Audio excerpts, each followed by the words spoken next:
بہت جلدی بول پڑنے کی بیماری اتنی عام ہو چکی ہے کہ اللہ کی پناہ. ایک انسان کسی شہر میں جا چکا ہے 200 بار 500 بار، اور اس کے ساتھ ایک آدمی ایسا گیا ہے جو پہلی بار گیا ہے، مگر وہ قدم قدم پر راستہ بتا رہا ہے.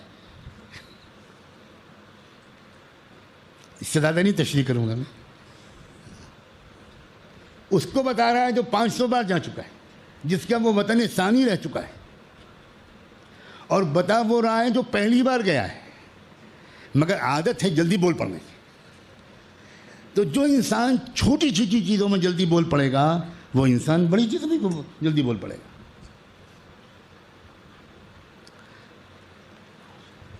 بچپن میں جب کوئی بات جلد بازی میں ہم بول پڑتے تھے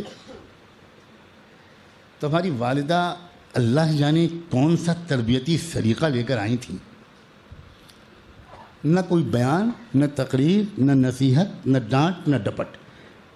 صرف ہم کو ایسی نگاہوں سے دیکھتی تھیں، گھورتی تھیں کہ شاید دوبارہ وضو کرنا پڑ جاتا ہوگا. اور مجھ کو لگتا تھا کہ ہم سے بڑا بیوقوف ابن بیوقوف ایشیا میں پیدا ہی نہیں.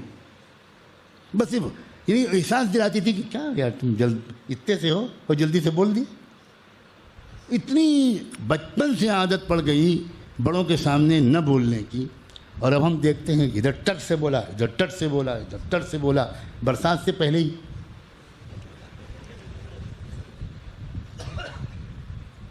یہ کیا ہے یہ؟ اب جس انسان کے اندر روزمرہ کے معاملات میں سوچ سمجھ کر بولنے کی عادت نہیں ہے، یہی تو مسائل کھڑے کرے گا اپنی بیوی کے لیے، یہی مسائل کھڑے کرے گا اپنے سسرال کے لیے، یہی مسائل کھڑے کرے گا اپنے پڑوس کے لیے، اور یہی مسائل کھڑے کرے گا اس ادارے کے لیے جہاں وہ کام کرتا ہے، یہی مسائل کھڑے کرے گا اس جماعت کے لیے جس کا وہ رکن ہے.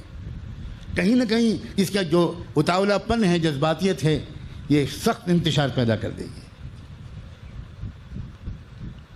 کیوں اللہ کے رسول نے یہ بات فرمائی ہے کہ زیادہ تر لوگ جو جہنم میں جائیں گے وہ اپنی زبان کی حرکتوں کی وجہ سے جائیں گے. کیوں فرمایا ہے؟ اب جس انسان کے اندر حلم کی صفت ہوگی وہ سب سے کم بولے گا. آج سب سے زیادہ بولنے پر قدرت کو سب سے بڑی کوالیفیکیشن مانا جاتا ہے.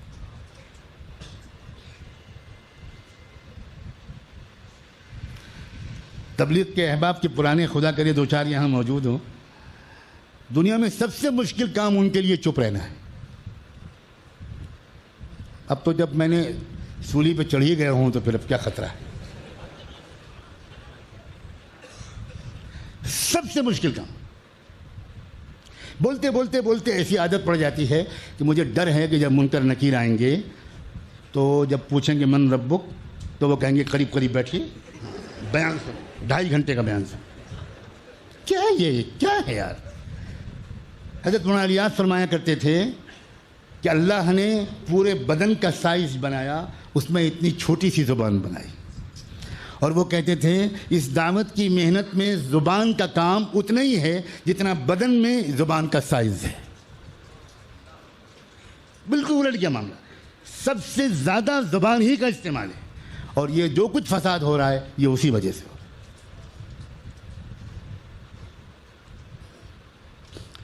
تبلیغ کا ساتھی کارگزاری سنائے بغیر واپس نہیں آ سکتا. اس کو خوب سمجھا کہ بھائی جو آپ اللہ والوں کے پاس جا رہے ہو بزرگوں کے پاس دعا کے لیے جانا، دعا کی درخواست کرنا، ادب سے بیٹھنا. وہ 5 منٹ ادب سے بیٹھے گا، اب پیٹ میں گڑگڑ گڑگڑ شروع، گڑگڑ گڑگڑ گڑگڑ گڑگڑ. اب بےچین ہے کہ یار یہ کیا ہے، یہ چپ بیٹھے رہو. وہ حضرت ذرا دعا فرمائیے گا. جی انشاءاللہ حضرت ماشاء اللہ جماعتیں خوب کام کر رہی ہیں، ماشاء اللہ ہماری جماعت وہاں گئی. لو ہماری جماعت وہاں گئی تھی، اب شروع ہو گیا، اب شروع ہو گیا، اب بیان سنیں گے وہ حضرت. جی جی جی جی جی ماشاء اللہ ماشاء اللہ. جی اللہ قبول فرمائے. اب اللہ قبول فرمائے انہوں نے اس لیے کہا تھا کہ بھائی بس کرو بھائی. وہ کہا حضرت وہ امریکہ کی جماعت کی کارگزاری آئی تھی ابھی اورنگ آباد کے اجتماع میں، وہ ابھی فلاں وہ جاپان میں یہ ہوا فلاں. استغفر اللہ. کیا ہے بھائی؟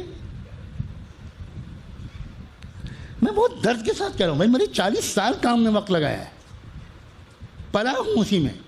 ہم نے کبھی نہیں دیکھا اس طرح بولتے ہو، کبھی نہیں دیکھا.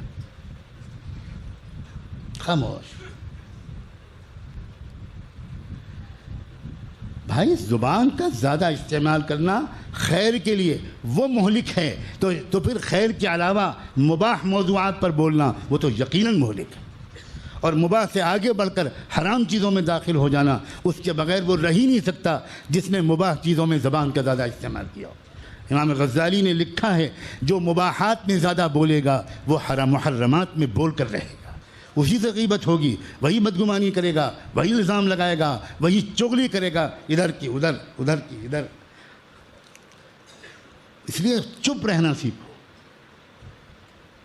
خاموش رہنا سیکھو، سوچنا سیکھو، غور کرنا، تدبر کرنا، بہت دیر سوچنا کسی موضوع پر۔ یہ سب عادتیں چھن جاتی ہیں ان لوگوں سے جن کے اندر زیادہ بولنے کی عادت ہے۔